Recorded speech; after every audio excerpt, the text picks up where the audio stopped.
বাসায় যখন কিছু জাল জাল খেতে ইচ্ছে করে তখন আমি এই কাজটা করি। দৌড়াই তখন ফ্রিজের কাছে আসি, কিছু মাছ বের করে নিলাম। তো মাছগুলো বরফের মাছ ছিল, আমি মাছগুলোকে ভিজিয়ে রেখেছিলাম কিছুক্ষণ। তারপর আমি মাছগুলোকে ভালোভাবে ধুয়ে নিয়েছিলাম। যদিও মাছগুলো আগে ধোয়া ছিল ফ্রিজের মধ্যে, তারপর আবারও ভালোভাবে ধুয়ে নিয়েছি।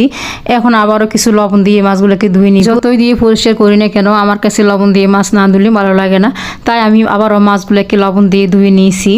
এখন আমি মাছগুলোকে টুকরো টুকরো করে কেটে নিয়েছি। এগুলা টুকরো টুকরো করে আলু দিয়ে ঝোল করে রান্না করব, জাল জাল করে। এভাবে রান্না করলে অনেক ভালো। এখন মাছ ধোয়া কমপ্লিট হয়ে গেল। তারপর আমি মাছগুলোকে এক সাইডে রেখে দিয়েছি। তারপর কিছু পেঁয়াজ ও কাঁচামরিচ কেটে নিয়েছি। তারপর চুলায় একটা ফ্রাই গরম হওয়ার পর তেলও দিয়ে দিয়েছি। তারপর এদিকে আমি কয়েকটা আলু ছিল এবং কেটেও নিয়েছি। আলুগুলা অনেক ছোট ছিল, তাই দু টুকটা করে কেটে নিয়েছি। তারপর আমি এগুলা ধুয়ে পরিষ্কার করে এক সাইডে রেখে দিয়েছি।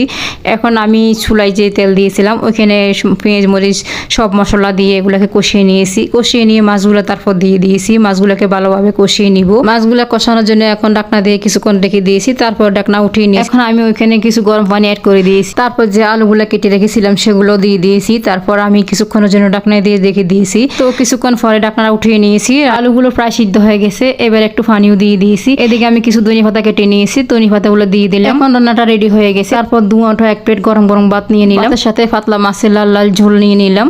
তো এক পিস লেবু নিয়ে নিলাম। এইভাবে গরম ভাতের সাথে গরম গরম মাছের ঝোল কেমন লাগে অবশ্যই একটা কমেন্ট করে জানাবেন।